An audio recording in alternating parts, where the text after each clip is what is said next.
Welcome to the ReReview podcast, where we watch movies from our past with a perspective from today. Your hosts are Matt, Bobby, and Austin, and we have an immense love for the films of our youth, so we're taking a look back to see if they still hold up. So this time, we're discussing Office Space. It was released in 1999, written and directed by Mike Judge, starring Ron Livingston and Jennifer Aniston. This movie tells a story of worker frustrations and the lengths one will go to in the hopes of finding happiness. Now, this is a fair warning. We're spoiling a 22-year-old movie, so if you haven't seen it, we'll be revealing key plot points. Bobby chose this film, so he'll give us his breakdown on how it holds up today. Bobby. So I chose this movie because it has been a while since I've seen it, and I was very curious about how it held up and how fun it would be to watch it. And I found it very fun to watch. I enjoyed it a lot. I mean, there's a couple little things that I think don't hold up as well, but maybe some things that are intentionally cringy, like the O face guy. Like he's intentionally cringy so that he can come back in uh, the main character guy's dream. I forget his name already. The main character guy, but yeah. I mean, I really enjoyed watching the movie. I think it really held up for me. Obviously, like it does take place in '99, and so there's a couple of nostalgia things in there for 1999 era, like fax machines and maybe no internet at places, and just the technology that we were laughing about seeing in there, and especially the Y2K thing, and how maybe because of all the effort, it turned out to be nothing and a big dud. But I mean, I really I thought the movie held up for me. I enjoyed it. I mean, I thought that maybe it hit a little bit too close to home about the cringy office work and just sitting in a cubicle and what that feels like and how monotone and colorless it is, and how all these guys having to looking uncomfortable wearing their shirts and ties and sitting in the cubes. And unfortunately, I can relate to things like having 8 bosses. I never had that many, but I've definitely had to learn the saying manage your managers, which is not fun. And So other I you mean, feel the pain that the movie presented. I did. I mean, it at times felt like, "Ooh, man, this is a bit uncomfortable to watch," like just the way it worked out. But I mean, I think that it was definitely trying to say something about corporate culture. And then, you think about corporate culture, and then it said, well, it's not necessarily that grass is greener on the other side, because you see Jennifer Aniston in a restaurant, and it's the same kind of thing there, where it's just working in general has its challenges. And whether you're in an office or a restaurant or wherever else you are, maybe things are going to be great for construction life, but I mean, that's a lot of physical labor out in the elements. So I mean, maybe it's a better fit for him, but I just think that working has its challenges. But overall, I mean, I thought that I really enjoyed the movie, and I thought it was fun to watch, and I'm happy that we watched it. What'd you guys think?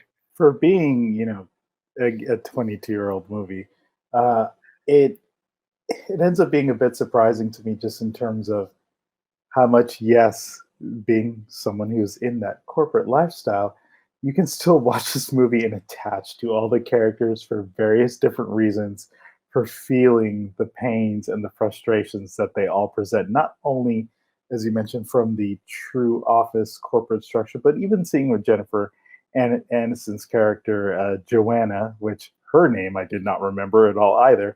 Um, the same idea where you're right, you kind of at some point you either accept the role that you're in or you find a way to do something to get out from either underneath it or to find what's actually going to make you happy, because you alluded to the Peter character ending up in construction at the end of the movie, and that is not necessarily a job you or I might want, but it's the one that's fulfilling for him. So, we can shortcut straight to the end of the idea of, finding that thing that will bring you fulfillment, that could still earn you a paycheck. But I dare say that for most people, the working in their life, and this is going back to the Jennifer Aniston moment when she's talking to Peter outside of her new restaurant job. Like for most people, you don't really get a choice. You go to work, you do your job, you get paid, and you find whatever that thing is that makes you happy. But it may not necessarily be work. So I definitely think this movie holds up. I'm not sure, like the cringy parts you mentioned. I didn't think there was anything, I guess, super challenging until I think we got to the end credits. When I, heard something that could have been mostly offensive, I felt the jokes were still good. It was corny in the way that it goes, but with the story and the characters, it felt in place. And even though it was a snapshot of pre Y2K, I to this day, people are still frustrated with their printers and their computers and what their software's doing. And then on top of that, what the people in the offices are doing and how they handle things and approach things. And it almost makes me wish that things have changed more, even though I feel like they haven't. I do feel that and I felt this way almost from beginning to end, even though it is a movie that takes place in a very particular era. I obviously during that time period, I wasn't, in corporate culture yet, in that, that section of time, but it is somewhat timeless in a way. If you ignore the technology, the cars and some other minor things, you can very easily transplant this. You could probably take this movie and probably place it in the 50s or in the knots or in modern day. Well, maybe not so much in current times because of a lot of remote work that might be going on, but the idea of it still applies. Like you said, you can very easily transpose coworkers onto some of these characters. And we kind of said it when we were watching it, most of these actors did a great job in the characters they were playing. I didn't feel like there was ever really a useless character that was just kind of there. They all kind of served a purpose to some extent, even if it was a minor aspect of it. They all kind of built on the idea of office corporate culture and just having a job in general. It's not even just about, being in an office or being in a restaurant. You could take this. I could very easily see the same thing applied to a movie about working at Blockbuster in the 90s or any other job, and it would very easily apply to it. And yes, as you go from, I think I don't want to date myself, but I think I was in high school when this movie first came out. I probably saw it on. How dare you, sir? How dare you? I think I probably saw this. I did not see this movie in theaters. I can say that. It probably wouldn't have attracted my attention when a trailer came out on Apple Trailers to get me to go into a theater. But I guarantee you, I probably watched it when I worked at Hollywood Video, and I found either VHS or DVD and got my free rentals and probably took it home and watched it and probably didn't appreciate it as much as I appreciate it now. And I for sure watching this today find myself enjoying it just as much as the first time I watched it, probably more so, because I can say, oh, I've had a boss like that. Oh, I've had a coworker like that. So it's very relatable. And sometimes I know the directors don't necessarily mean for it to be relatable. The message might be deeper than even what we're seeing now. Maybe it isn't about the humdrum about, corporate life. Maybe it is about, finding what you enjoy and just going with that regardless of, what it is. But I do relate to, the character, Samir, I believe it was, when, it was asked, do you want to be doing this when you're 50? It was like, that kind of job security is a good thing. Mm-hmm. I in today's day and age, it's kind of hard to argue against that. You're definitely, with, a solid paycheck, health insurance, 401k, all that kind of stuff, whatever, that kind of job security is enticing. And, if you can find enjoyment in that kind of cubicle lifestyle, why not?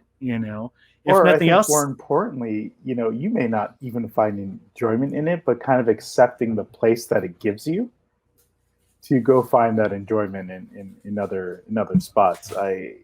Hearing you mention the timelessness of it, you're right.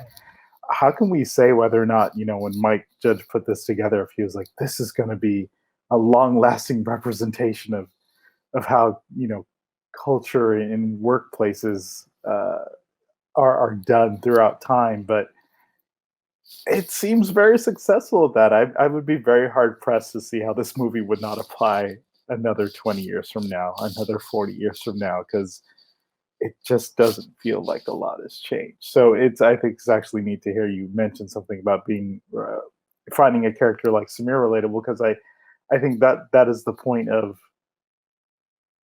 knowing that we probably all watched the movie prior to joining the kind of corporate circle, or circus, as I'll say, not circle, but circus. Um, y- you know, I think my first watching of this movie would definitely have been, oh, this was entertaining and it was funny, and I would have laughed a lot more about, the contrast of them putting these very corny characters up against very hard hip hop music and doing these things that represent them being violent to their office I, culture. Go ahead. I was going to ask you about that, like to both of you. How did you feel about the soundtrack? Like my thought on it was it somehow worked. Like in a lot, obviously you had a character who enjoyed hip hop culture to an extent, um, to almost to the point where I'm sure it was probably meant to be like a counter to Michael Bolton esque music. But obviously throughout it, there was several instances where they would, drop hip hop music in the soundtrack, specifically in slow motion scenes. But how did you feel about the soundtrack going that direction? Do you feel it worked? Didn't it work? Do you feel like it was pulled you out? I thought it worked, and I thought it was pretty funny and clever. I mean, obviously, like cultural kind of stuff aside, where in the beginning there's a little bit of a nod to in the beginning where Michael Bolton locks his door, tries to turn the music down because he thinks, okay, this might be offensive or get me into trouble or something some other way. But no, I mean, I found it funny. I thought it was kind of clever. I thought that just trying to get off steam and maybe even live like a different life and put yourself in somebody else's shoes for a second, just feeling like just kind of out of control and all that kind of stuff just for a moment, then going back into their cubicle, was a great release, and I thought it worked pretty well in the context of the film. Yeah, so much of it to me is about that contrast of having these characters who don't have the look. People associate an appearance, the way people move and talk and act based on, oh, well, you listen to this type of music, so you dress like this. A punk person dresses like a punk person. Someone who listens to hip hop, well, doesn't look like Michael Bolton in this movie. So they create that contrast, and even with that opening scene of just showing like he as a character has a sort of built-in self-awareness of what society ends up teaching people, like, oh, this music is for this group and this music is for this group, when in reality you do have the Michael Boltons out there who just want to listen to what they enjoy, but he's still fighting that sort of innate, oh, but this isn't for me and I can't let anyone know that I'm actually listening to this, even though he loves it. At the same time, he had posters up in his cubicle, so he was letting everyone know what This is true. he really enjoyed. So when you look at how they set up using the soundtrack, I think it created an element. As someone who grew up listening to so much hip hop music and loving every bit of it, when I saw that contrast originally, I loved it because I said, oh, this is great. When they go to beat down a printer, uh, it's just this hard music, and they got a bat, and it just is this release of their angst and them just being violent to a computer. And it's like, we've all been there, and you would love to have a soundtrack that just amps it up if life could let you do that. But you don't break your things. Why? Because they cost money and you need them to work for you. But damn, wouldn't it feel great to take a bat to a computer? So thinking I about thought you what were gonna say, "Damn, would it be great to feel like a gangster," or to be whatever the lyric was. but you're right. I mean, that's sort of the key. That's what made, especially that part, feels so good, because how it feels. And I think we're all kind of gushing over this from the perspective of, it almost feels too real. We could talk that they still get into shenanigans, and it's still a comedy, and it's still a movie. I mean, the caper that's put into it, you know, anyone who has that feeling of, I got to stick it to the man, they're just fulfilling that. But I still think it feels more about that, just that daily reflection of, man, life can still totally feel like this, but I just need to laugh and be happy, and try to find that place of happiness. So, long way around. Yes, I'm totally cool with the soundtrack. Definitely like it. We taught you, Matt. You mentioned, having a character you related to. Bobby, is there one that you could think of that you felt you were more attached to than others?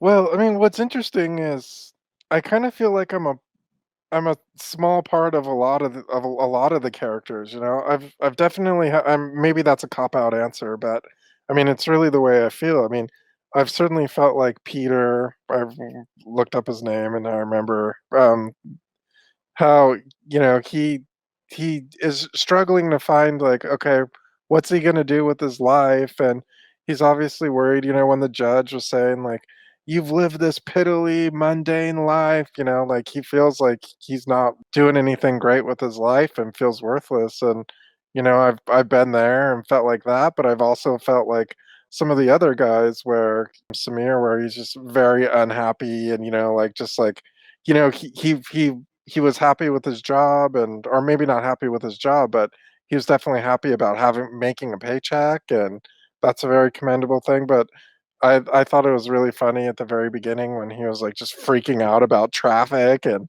I've been there before, and so just like, he's just kind of like, seems like he's bubbling up inside, just ready to burst, and I thought that was funny. And so, I mean, I definitely related to various different aspects of all of the characters. And even Jennifer Aniston's character, when she's like, "Oh, so wait, am I supposed to? What are you trying to tell me? Am I supposed to do the bare minimum, or am I supposed to do more, or what are you trying to communicate here?" So, I mean, I I thought the characters were all really good, all really memorable, all really different, and I thought that was really fun. I mean, obviously Milton was his own thing and very funny, and all the things that he would bring in, like, he'd mumble, but then you would catch a few things very clearly, like, "I'm gonna burn this place down," or "That's the last straw." And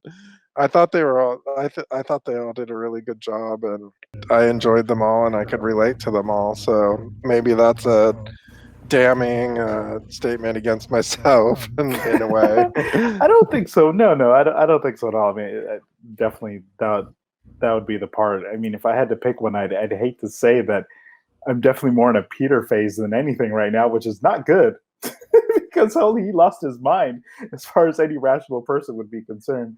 I made the comment when he goes on that first lunch date with Jennifer Aniston, and he just sounds like a loony, like he's lost his mind. I'm not going back to work.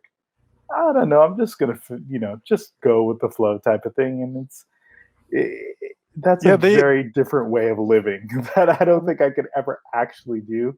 yeah, that's an interesting thing, because I've had that thought before in my head. Thought, I'm not going back to work. I'm not doing this anymore. But then what I do is I do it again the next day, and I think maybe that's where the line says, we're going to be 50 and still doing this comes from. It's like, Hmm.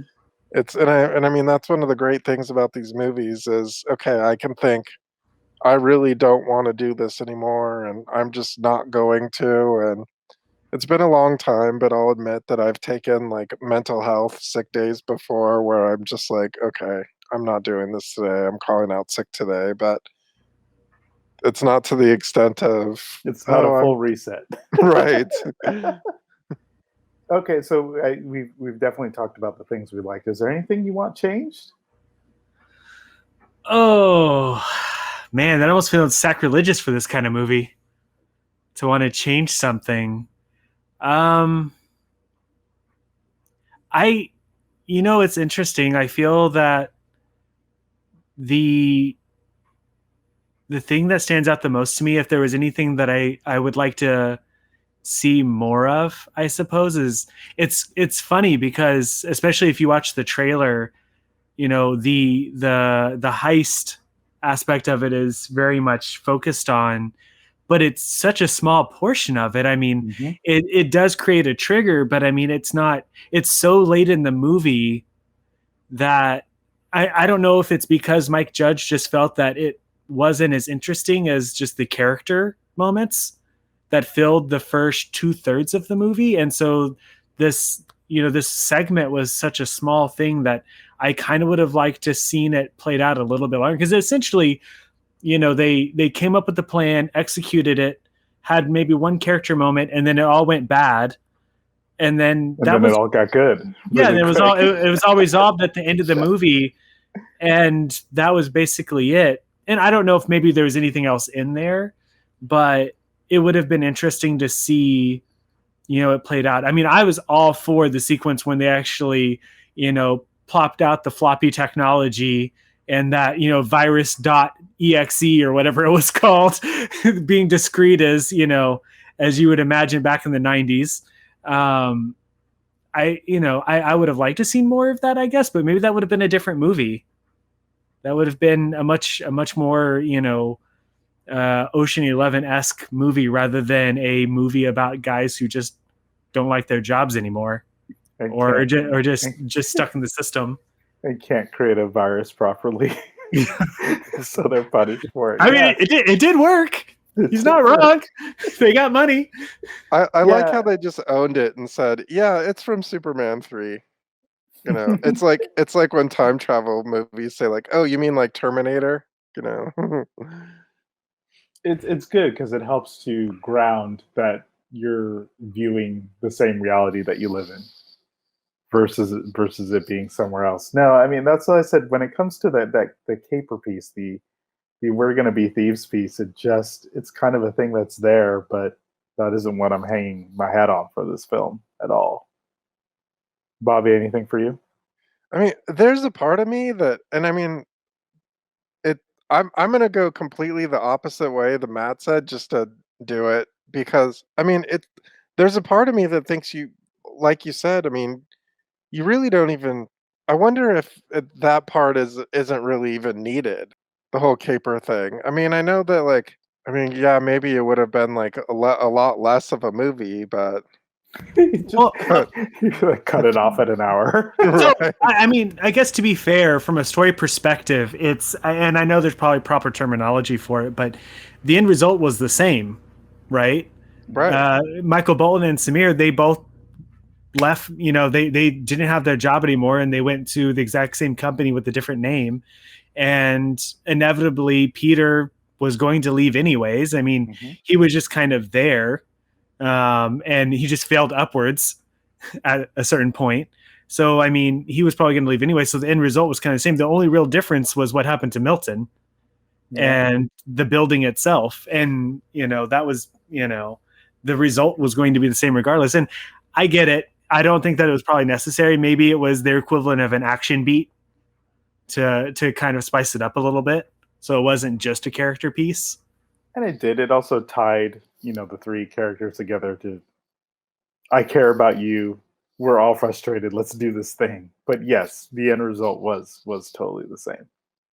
And I guess it's a good thing that Milton got his thing, that makes it worth it for him to be totally like crapped on the entire time and his cake stolen and Does it make it worth it? Are you saying that the valid response to his situation is to burn down a building?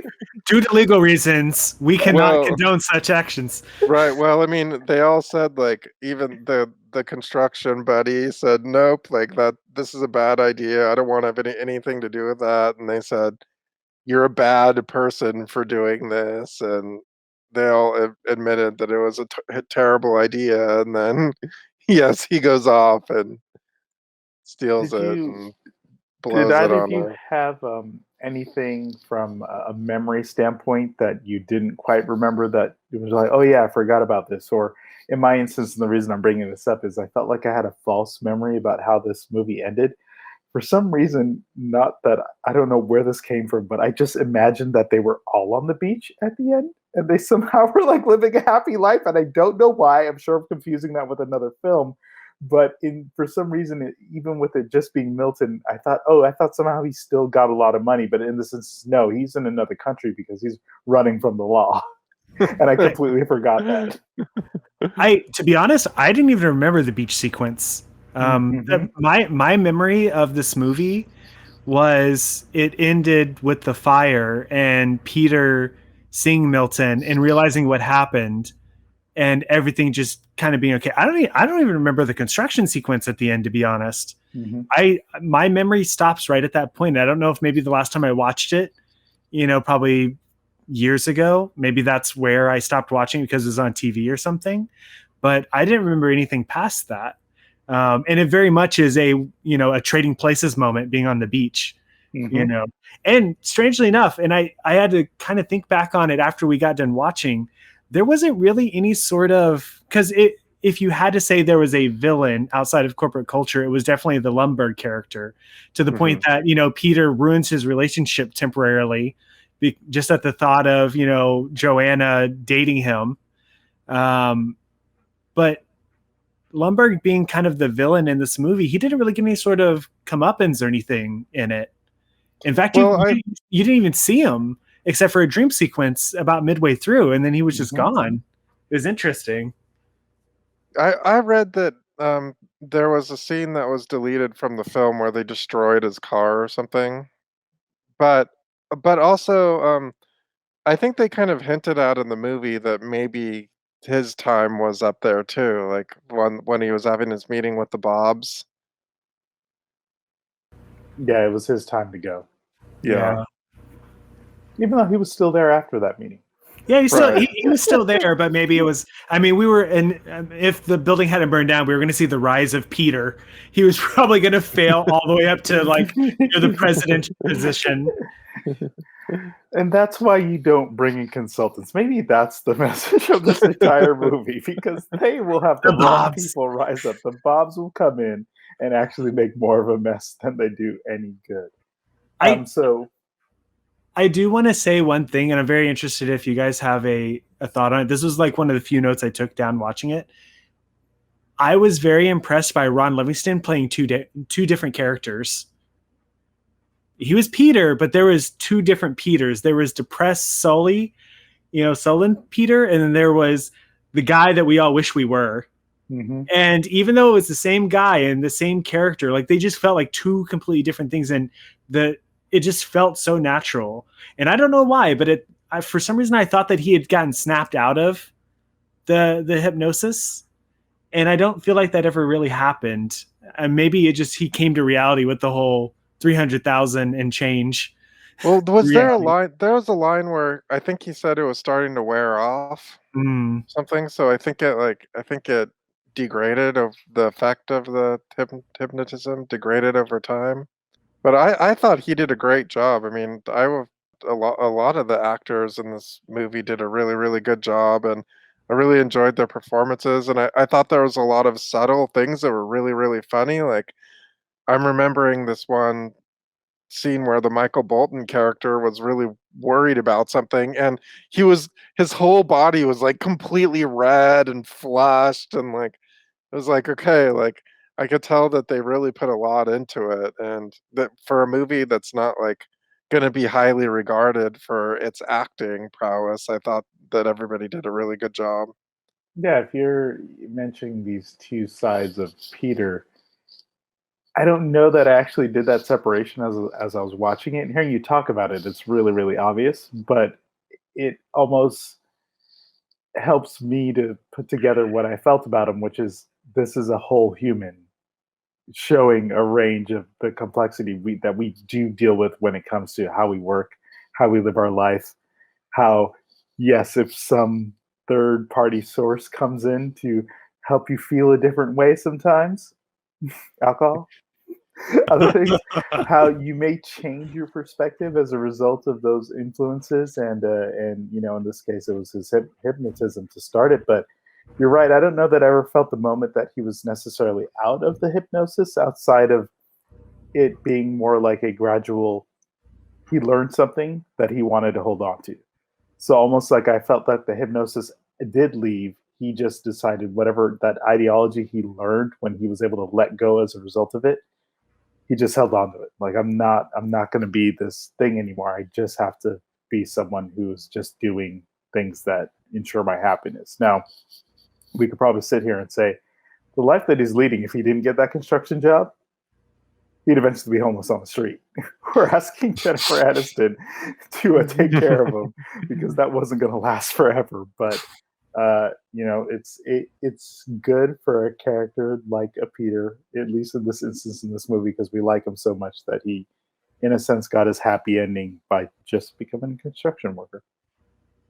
Which is interesting because I mean, it wasn't like he was fed all these rose-colored glasses about construction work, you know, when he asked the guy about what the job was like. He said, "Oh, well, I have to work really early in the morning and it's hard, but no one says I have the case of the Mondays, so it's not like it's going to be easier work. It's just a dramatic shift in mood."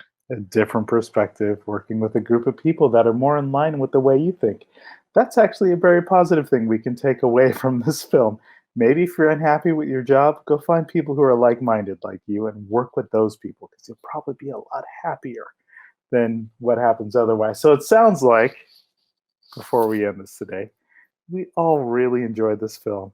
And if someone came up to you and said, in 2021, should I watch Office Space? The answer is a resounding yes. Yes. Si, senor. So with that, thank you so much for listening to ReReview, and we will see you next time.